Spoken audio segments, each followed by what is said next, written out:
भी कह रहे कि आपने भी कहा क्या नहीं इस पूरे विषय पर? नहीं, हाउस तो बिजनेस तो हमने पारित किया है और लोकसभा में एमएसएमई वाला बिल को हम लोग ने पारित किया है।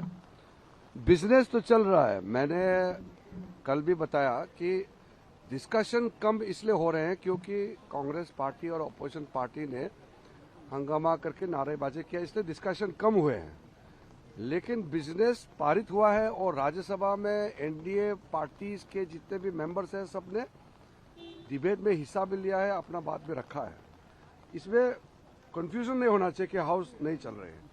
हाउस चली है, बिल्स पारित हुए हैं, सिर्फ चर्चा कम हुए हैं क्योंकि हंगामा है। ये नंबर 1 क्लैरिफिकेशन। सेकेंडली, जो हाउस एक्सटेंशन का कांग्रेस पार्टी की ओर से या किसी और से कहा गया, ऐसे कोई प्रपोजल नहीं है कोई स्पेशल सेशन का। अभी तो मानसून सेशन चल रहा है, तो इसमें हम कैसे हम दूसरे स्पेशल सेशन के बारे में बात करेंगे। और तीसरा, गृह मंत्री जी सुबह से लेकर के देर रात तक पार्लियामेंट में ही रहता है, फिर ये जो डिमांड कर रहा है ये सब नाटकबाजी नहीं करना चाहिए। मैंने सदन में भी कहा है। और कौन सा मंत्री कब बोलेंगे, किस विषय पे बोलेंगे, ये सदन तय करता है चेयरमैन के अप्रूवल से। और कलेक्टिव रिस्पॉन्सिबिलिटी में कौन सा मिनिस्टर किस विषय पे बोलना है ये सरकार तय करता है। वो अपोजिशन तय नहीं कर सकते कि कौन सा मंत्री कब बोलना चाहिए। इसलिए वो मिस इंटरप्रेट नहीं करना है कि चेयरमैन डायरेक्शन दिया है, ऐसा मिस इंटरप्रेट नहीं करना है। और मैं फिर से कहना चाहता हूं, जब होम मिनिस्टर अमित शाह जी बोलेंगे तो ये चुपचाप बैठ करके सुनना पड़ेगा। और ये सुन नहीं पाएंगे, भागेंगे, तो फिर ये जो इतने दिनों से जो हंगामा कर रहे हैं इसके लिए माफी मांगना पड़ेगा। वो सरकार तय करेंगे, वो व्यवस्था होता है। अभी तो बिल्स पारित हो रहे हैं। डिलिमिटेशन जो 2 बिलों को लेकर के जिज्ञासा है, क्या ये बिल आगे जो बचे हुए रेस्ट ऑफ द डेज हैं उसमें आने की संभावना हाँ, है? हमारा 3 नए बिल आ रहे हैं। ट्राइब्यूनल्स वाला भी आ रहे हैं, हमारे पास माइंस एंड मिनरल्स वाला बिल्स भी आ रहे हैं। बहुत इंपॉर्टेंट बिल्स हमारे पास और है सरकार के पास, उसको भी हम लेके आ रहे हैं।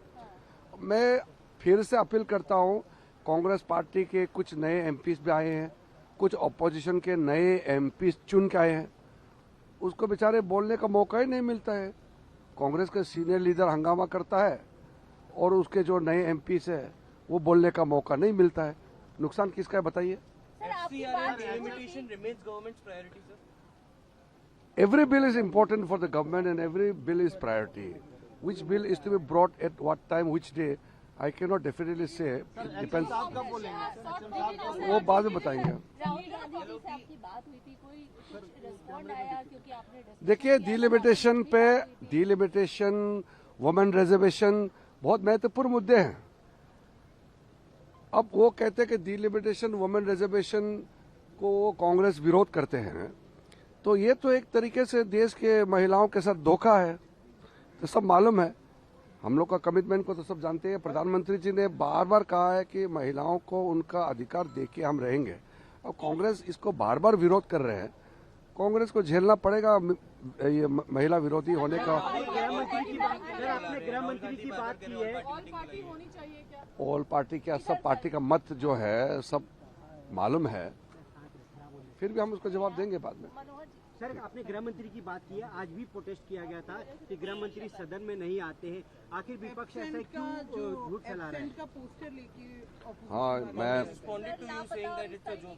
मैंने कहा, देखिए मैं बार बार दोहरा रहा हूँ, home minister of India Amit Shah ji comes to the parliament very early morning and he leaves the parliament complex in the late night. Whole day he is serving the nation, working. Whenever Home Minister speaks in the parliament, it will be on a relevant issue at right time. You cannot demand that any minister should come and speak on particular day. You can't direct the chair. You can only make requests. That's all. Sir, just last question. Sir, the opposition parties are saying that it's the government which is not letting the house function. वो कह रहे हैं कि Maggi जिस तरीके से cook होती है उस तरीके से बिल्स पास हो जा रहे हैं. The तृणमूल कांग्रेस है. हाँ तो तृणमूल कांग्रेस को बोलो कि कांग्रेस पार्टी को जाके समझाए कि उनको बोलने का मौका दो और हंगामा मत